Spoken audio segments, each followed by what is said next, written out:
Então vamos lá, galera. Hoje a gente vai rever a parte de ligações químicas. Então, a gente sabe que na tabela periódica existem apenas 112 elementos, né? E com esses 112 elementos, nós temos aí uma infinidade de substâncias na natureza. Então, isso se dá justamente devido às ligações químicas, às interações entre os átomos, tá certo? Bom, então as ligações químicas, certo, galera? Qual é o objetivo?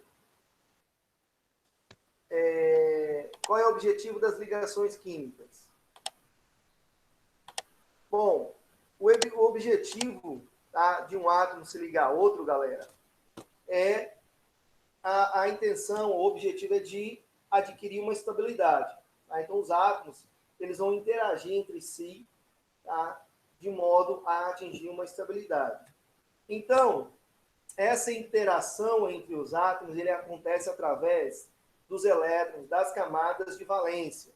Tá? Então, as interações acontecem, né, através dos elétrons da camada de valência. Tá certo?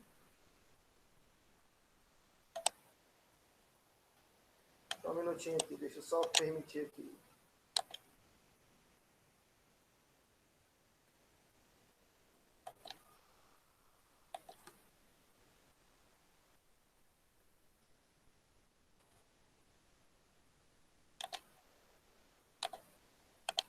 Então, vamos lá. Então, galera, essa interação, tá, ela pode ser de três tipos. A iônica, covalente ou metálica, certo? Então, existem três tipos de interações. Bom, e o que é adquirir estabilidade? Né? O que significa um átomo ser estável? Então, para adquirir estabilidade, os átomos eles precisam ter na camada de valência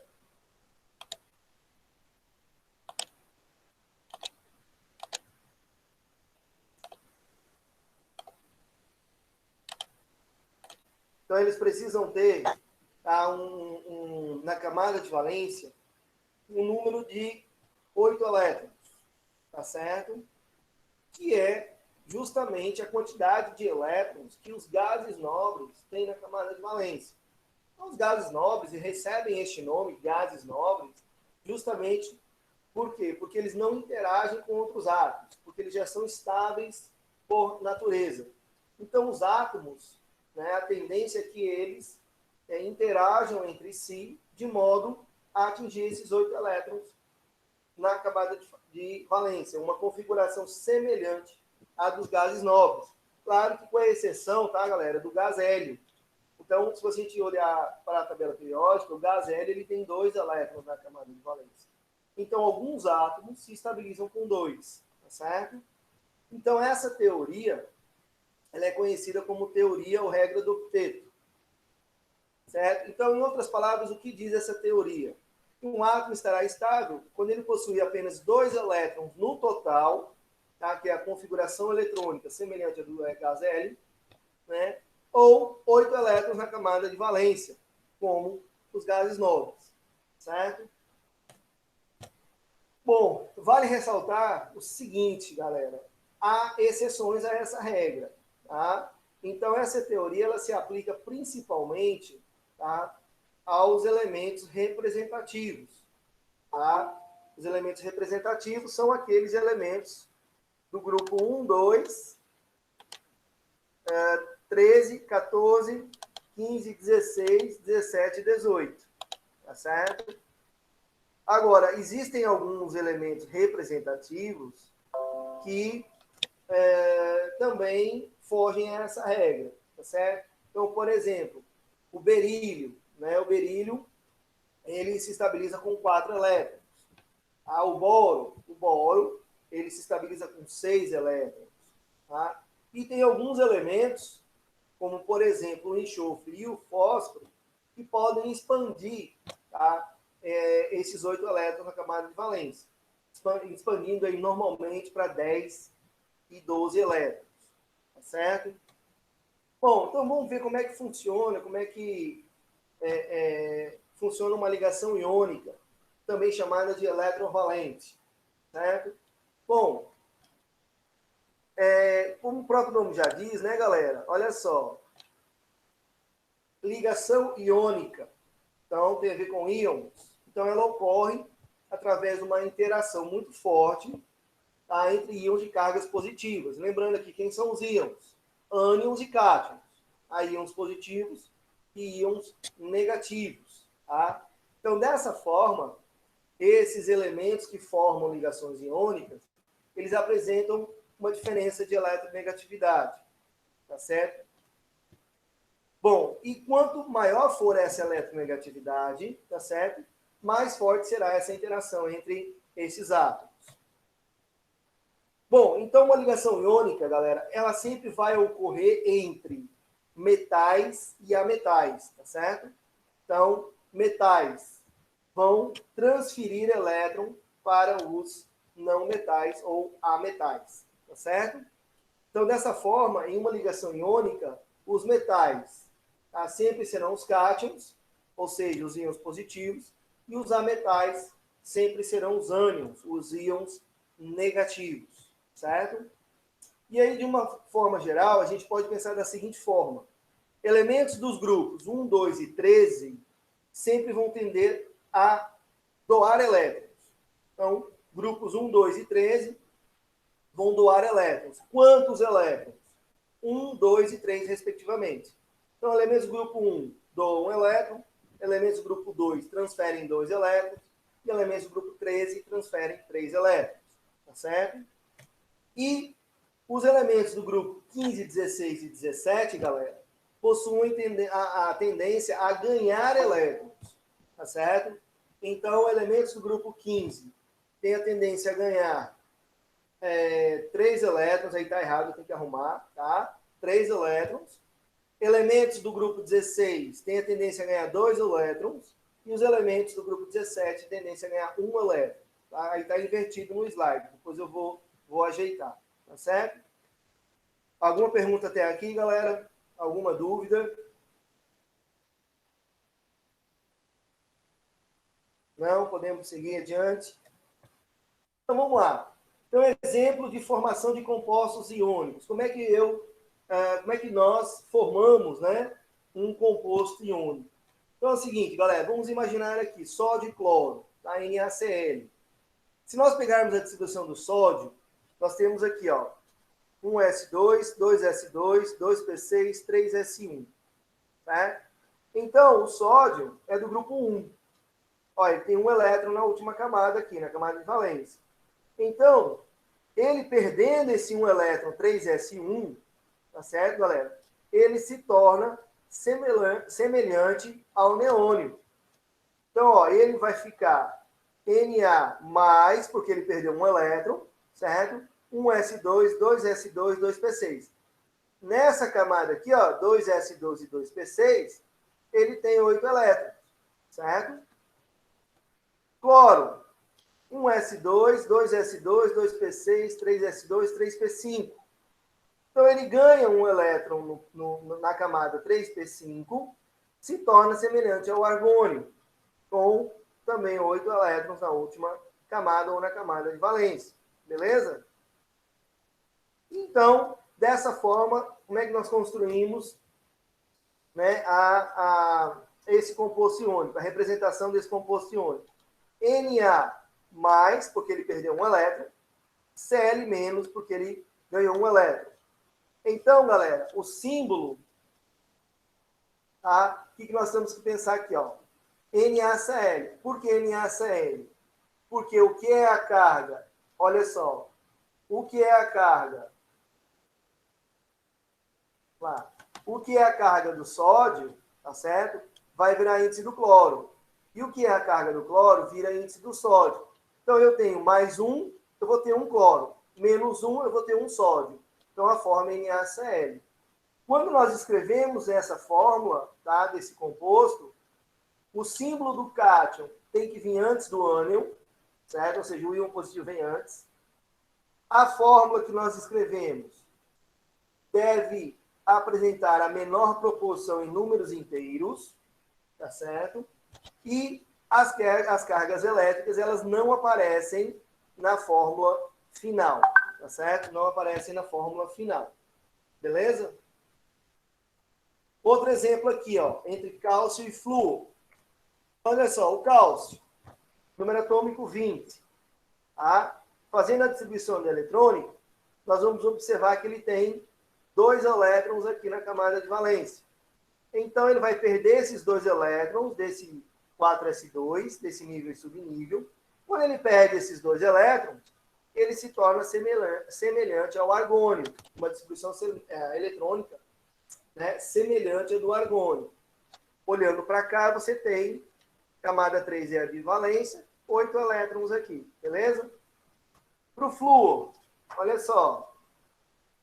O flúor tem 9 elétrons, né? Então, distribuição eletrônica, 1s2, 2s2, 2p5. Quando ele ganha um elétron no subnível e nível 2p5, ele se torna semelhante ao neônio, uma distribuição eletrônica 1s2, 2s2 e 2p6. Aí você diz, mas professor, o cálcio ele tinha 2 elétrons, né? Ele tem que transferir 2 elétrons. Certo. Mas o átomo de flúor só pode receber 1. Então, como é que nós fazemos essa distribuição? Olha só, cálcio 2+, por que cálcio 2+? Porque ele perdeu 2 elétrons, certo? Flúor, -1, por que -1? Porque ele recebeu 1 elétron. Então, como é que fica a fórmula desse composto? Olha só, o que é a carga do cálcio vira índice do flúor, e o que é a carga do flúor vira índice do cálcio. Então, eu vou ter o composto CaF2, certo? Então, é dessa forma que nós montamos, né, a fórmula de um composto iônico. Tranquilo? Alguma pergunta, alguma dúvida?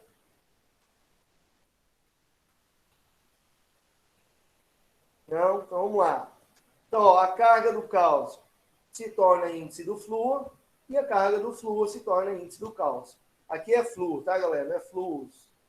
Foi mal aí, faltou um R aqui. Tá certo, galera? Então, dessa forma é que nós montamos aí a estrutura, a fórmula, na verdade, de um composto iônico.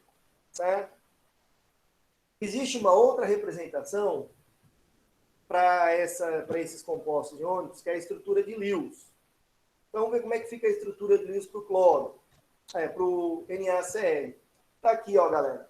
Então, eu vou ter Na, a quantidade de elétrons que ele perdeu, no caso, perdeu 1 elétron, então fica com uma carga mais 1. Abro um colchete, tá certo? Coloco o cloro aqui, represento os 8 elétrons do cloro na camada de valência e a quantidade de elétrons que ele recebeu. Nesse caso, apenas 1 elétron. Então, fica -1. Então, essa é a estrutura de Lewis para o NaCl. Vamos ver como é que fica a estrutura de Lewis para o CaF2. Está aqui, ó. Nesse caso, nós temos cálcio 2+. Por que cálcio 2+? Porque o cálcio perdeu 2 elétrons, então ele se torna, né, um cátion bivalente, né? Então ele perdeu 2 elétrons, carga positiva mais 2, ou 2+. Quantos átomos de flúor eu tinha lá? 2 átomos de flúor. Tá? Por que 2 átomos de flúor? Porque cada átomo de flúor recebeu 1 elétron. Como o cálcio tem que transferir 2 elétrons, então eu tenho 2 átomos de flúor para receber esses 2 elétrons do cálcio. Então, essa é a estrutura de Lewis para o CaF2, fluoreto de cálcio. Perguntas? Não? Vamos lá. Propriedade dos compostos iônicos. Então, galera, os compostos iônicos, né, são formados por ligações iônicas, certo? E esses compostos, eles têm algumas características, né, as quais são, vamos lá. Então, a grande maioria desses compostos, tá, são sólidos à temperatura ambiente. Então, por exemplo, cloreto de sódio, que é o principal constituinte do sal de cozinha, é sólido. Carbonato de cálcio é sólido, né? Bicarbonato de cálcio também é sólido. E assim por diante. Tá certo? Então, são sólidos à temperatura ambiente. Possuem elevadas temperaturas de fusão e ebulição. Então, para você poder fundir um composto iônico, você precisa de uma temperatura muito alta. Por exemplo, o cloreto de sódio, NaCl, você precisa de uma temperatura aí em torno de 800 graus Celsius para passar ele para o estado líquido. Então, é uma temperatura muito alta. Bom, aqui é uma característica importante. Eles conduzem eletricidade, galera, no estado fundido ou em solução aquosa. Tá? Então, se eu pego um sal e passo ele para o estado líquido, ele vai conduzir eletricidade. Se eu pego um sal e dissolvo em água, aquela solução, chamada de solução eletrolítica, ela vai conseguir conduzir eletricidade. Agora, os compostos iônicos no estado sólido não conduzem eletricidade. Tá? Então, se eu pegar o sal no estado sólido, ele não vai conduzir eletricidade. Beleza? São duros e quebradiços. Tá? Então, eles formam retículos cristalinos, né? Então, esses retículos cristalinos, eles são duros e quebradiços. Certo? Bom, aqui, galera, a gente encerra a primeira parte de ligações, que é a parte iônica. Alguma dúvida, alguma pergunta sobre ligações iônicas?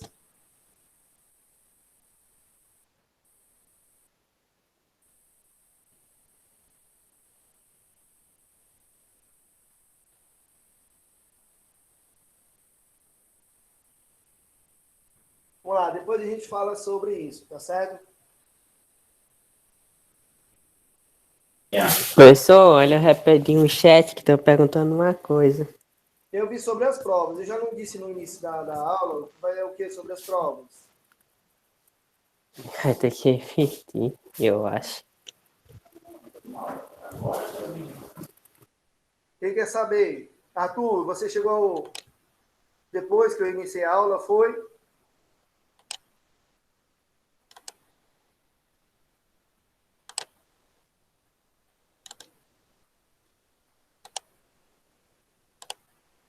Vamos lá, galera. Então pronto. É porque no início da aula a gente colocou aí. Mas depois eu coloco lá no WhatsApp as instruções, certo? Vamos lá, galera. Ligações covalentes. Bom, galera. Então, uma ligação covalente, tá? Ela ocorre entre átomos de hidrogênio, tá certo? Ela vai ocorrer entre hidrogênio e hidrogênio. Ela ocorre entre átomos de hidrogênio e ametais, e ela vai também ocorrer entre ametais. Beleza? Como é que ocorre esse tipo de ligação? Através do compartilhamento de pares de elétrons. Tá? Enquanto que a iônica é uma transferência de elétrons, a covalente é um compartilhamento de pares de elétrons. Tá? Então, dessa forma, nesse tipo de ligação, na ligação covalente, os átomos eles podem fazer ligações simples, duplas ou triplas, de acordo com o número de elétrons na camada de valência. Beleza? Bom, se o átomo ele realiza apenas ligações simples, essas ligações elas serão do tipo sigma. Tá? Se o átomo realiza uma ligação dupla ou uma dupla ligação, certo? Uma ligação vai ser do tipo sigma e a outra do tipo pi. E se o átomo realizar uma tripla ligação, certo? Dessa tripla ligação nós teremos uma ligação do tipo sigma e duas ligações do tipo pi. Certo? Bom, quantas ligações, né, cada átomo pode realizar? Bom, galera, é o seguinte, o número de ligações covalentes que o átomo realiza é o seguinte, você pega a quantidade de elétrons que ele tem na camada de valência, bom, e você diminui de 8. Tá bom? Então, por exemplo, vamos lá. Exemplos, o oxigênio. O oxigênio possui 6 elétrons na camada de valência. Então, quantas ligações ele pode realizar? Tá certo? Se você pegar 8 menos 6, dá 2. Então, o átomo de oxigênio só pode realizar 2 ligações. Certo? Nitrogênio. Nitrogênio possui 5 elétrons na camada de valência. Então, se você pegar 8 menos 5, são 3. Então, o átomo de nitrogênio só pode realizar 3 ligações químicas, 3 ligações covalentes. Então, é dessa forma que a gente estipula aí o número de ligações. Lembrando aqui, galera, as exceções, tá? Berílio se estabiliza com 4 elétrons. Berílio não, desculpa. Boro, tá? Não, berílio. Berílio com 4 elétrons, boro com 6 elétrons, tá certo? Berílio, 4 elétrons, boro com 6 elétrons. E existem alguns átomos que podem expandir o octeto, como, por exemplo, fósforo e enxofre. Beleza? Bom, representação para compostos covalentes. Então, olha só, água, galera. A água, fórmula estrutural plana. Então, nós temos, dentro das ligações covalentes, nós temos 3 representações diferentes. Nós temos a fórmula estrutural plana, nós temos também a fórmula de Lewis para compostos covalentes, né? E temos também a fórmula molecular. Beleza? Então, água, fórmula estrutural plana, está aqui, ó. Tá? Então, você tem, na fórmula estrutural plana, você tem o oxigênio, tá certo? Cada tracinho desse corresponde ao compartilhamento de um par de elétrons, tá certo? Então, aqui é como se você imaginasse cada extremidade dessa linha, um elétron. Então, eu tenho um elétron do oxigênio e um elétron do oxigênio, né, do hidrogênio. E esses elétrons estão sendo compartilhados entre esses dois átomos.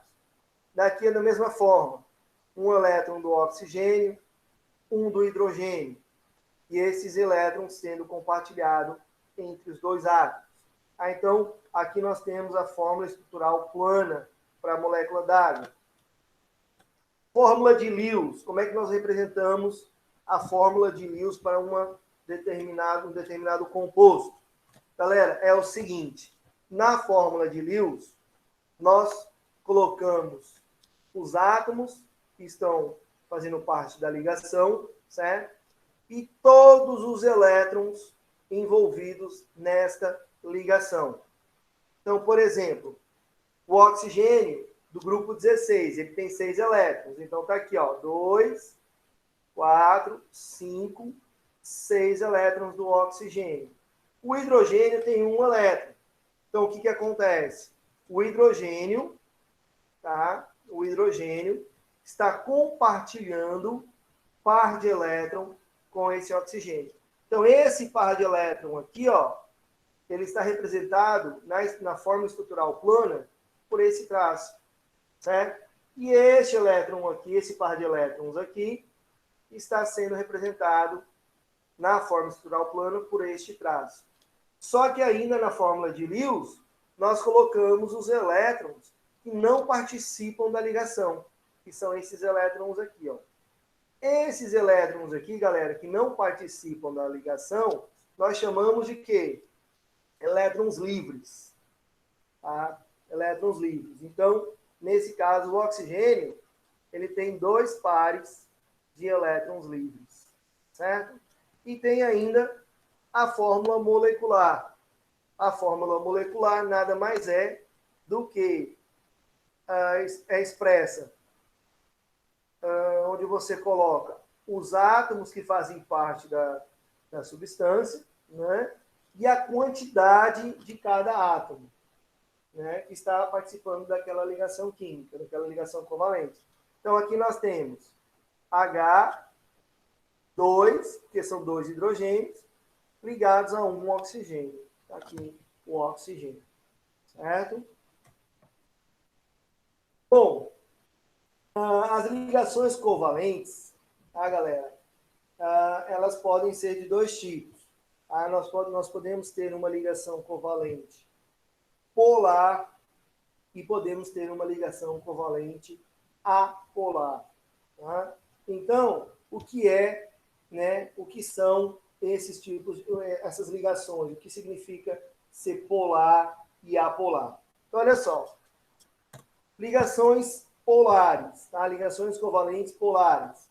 São aquelas em que há uma diferença de eletronegatividade entre os átomos que constituem a molécula, que fazem parte da molécula. Tá certo? Então, há uma diferença de eletronegatividade, então a ligação vai ser covalente polar. Exemplos: HCl, NO2. Então, se você pegar aqui, ó, hidrogênio e cloro, existe uma diferença de eletronegatividade. Né? Então, significa que esta ligação é uma ligação polar. A mesma coisa NO2, nitrogênio ligado ao oxigênio. Também é uma ligação, são ligações polares. Por quê? Porque há uma diferença de eletronegatividade entre o nitrogênio e o oxigênio. Beleza? Ligações apolares são aquelas em que não há diferença de eletronegatividade entre os átomos que constituem a molécula. Tá certo? Então, exemplos: H2, Cl2, carbono diamante. Então, H2 é formado pelo mesmo átomo. Então, não há uma diferença de eletronegatividade. Então, significa que a ligação é polar. A mesma coisa o cloro e o carbono diamante. Tranquilo?